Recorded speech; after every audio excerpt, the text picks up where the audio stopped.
ସାଥିରେ ଶୁଭ୍ରାଂଶୁ ଭଳି ସ୍ୱାମୀ ଥିଲେ ରୋଗ ବି ଭୟ କରେ। ଭଗବାନ ବି ଭାଗ୍ୟ ବଦଳାଇ ଦୁଃଖ ବଦଳରେ ସୁଖ ଫେରାଇ ଆଣନ୍ତି। ଡାକ୍ତର ହାର ମାନିଥିଲେ, ସମସ୍ତେ ବିଶ୍ୱାସ ହରାଇ ଦେଇଥିଲେ, ହେଲେ ନିଜ ପ୍ରେମ ଓ ପ୍ରାର୍ଥନା ଉପରେ ଭରସା ରଖିଥିଲେ ଶୁଭ୍ରାଂଶୁ। ଭଗବାନଙ୍କୁ ଶେଷରେ ଶୁଭ୍ରାଂଶୁଙ୍କ ସତ ଭଲ ପାଇବା ବାଧ୍ୟ କରିଦେଲା ସ୍ତ୍ରୀ ଦେବସ୍ମିତାଙ୍କୁ ନିଜ ଗୋଡ଼ରେ ଛିଡ଼ା କରିବା ପାଇଁ।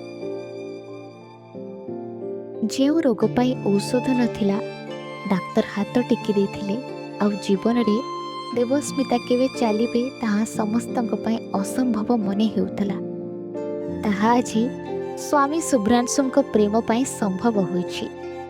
ଦେବସ୍ମିତା ନିଜ ଗୋଡ଼ରେ ଛିଡ଼ା ହୋଇଛନ୍ତି। ପରିବାରକୁ 7 ବର୍ଷ ପରେ ପୁଣି ଖୁସି ଫେରିଛି।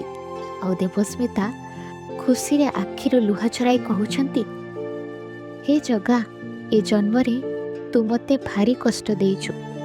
ରାତି ରାତି ମୁଁ ବସି କାନ୍ଦିଛି। ମୋ ଶରୀରରେ ହେଉଥିବା ଯନ୍ତ୍ରଣା ମୋତେ ଛଟପଟ କରିଛି। କାନ୍ଦି କାନ୍ଦି ରାତି ପାହି ସକାଳ ଆସିଛି। ଆଉ ମୁଁ କାନ୍ଦିଲେ ମୋ ସ୍ୱାମୀ ମୋ କଷ୍ଟ ଆଉ ମୋ ଲୁହକୁ ଦେଖି ପାଗଳ ହୋଇଯାନ୍ତି। ସେ ସିନା ମୋ ଆଗରେ କେବେ କାନ୍ଦନ୍ତିନି, କିନ୍ତୁ ଲୁଚି ଲୁଚି ବହୁତ କାନ୍ଦନ୍ତି। ଜଗା, ତୁ କଷ୍ଟ ଦେଇଛୁ, ଆଉ କଷ୍ଟକୁ ଭୁଲିବା ପାଇଁ ସେମିତି ଗୋଟିଏ ଜୀବନସାଥୀ ବି ଦେଇଛୁ। ଏ 7 ବର୍ଷରେ ମୁଁ ପାଇଥିବା ସବୁ କଷ୍ଟକୁ ମୋ ସ୍ୱାମୀ ଭୁଲାଇ ଦେଇଛନ୍ତି। ଜଗା, ମୋର ଆଉ ଗୋଟିଏ ପ୍ରାର୍ଥନା ଆଉ ଗୋଟିଏ ଅନୁରୋଧ ତୁ ରଖିବୁ ନା?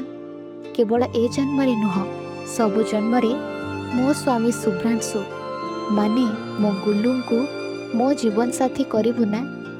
ସେ ସାଥିରେ ଥିଲେ ମୋ ସଂଘର୍ଷ ସହଜ ହୋଇଯାଏ।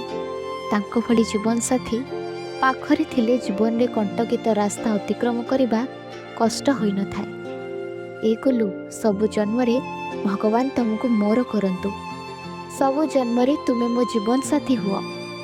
7 ଜନ୍ମ ନୁହେଁ, ମୁଁ ଯେତେ ଜନ୍ମ ନେବି ଭଗବାନ ତୁମକୁ ମୋ ଜୀବନସାଥୀ କରନ୍ତୁ।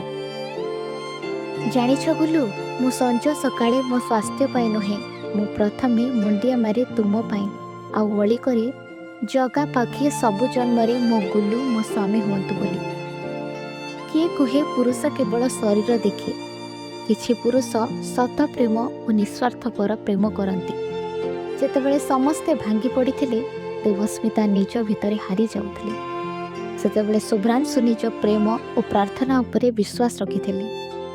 ଆଉ 7 ବର୍ଷ ପରେ ଭଗବାନ ସ୍ୱାମୀ ଶୁଭ୍ରାଂଶୁଙ୍କ ବିଶ୍ୱାସ ସତ କରିଛନ୍ତି। ଆଜି ଦେବସ୍ମିତା ନିଜ ଗୋଡ଼ରେ ଛିଡ଼ା ହୋଇଛନ୍ତି। ଆଉ ସାରା ଦୁନିଆ ଶୁଭ୍ରାଂଶୁକୁ ପ୍ରଶଂସା କରି କହୁଛି, ଏମିତି ସ୍ୱାମୀ ଭାଗ୍ୟରେ ଥିଲେ ମିଳନ୍ତି।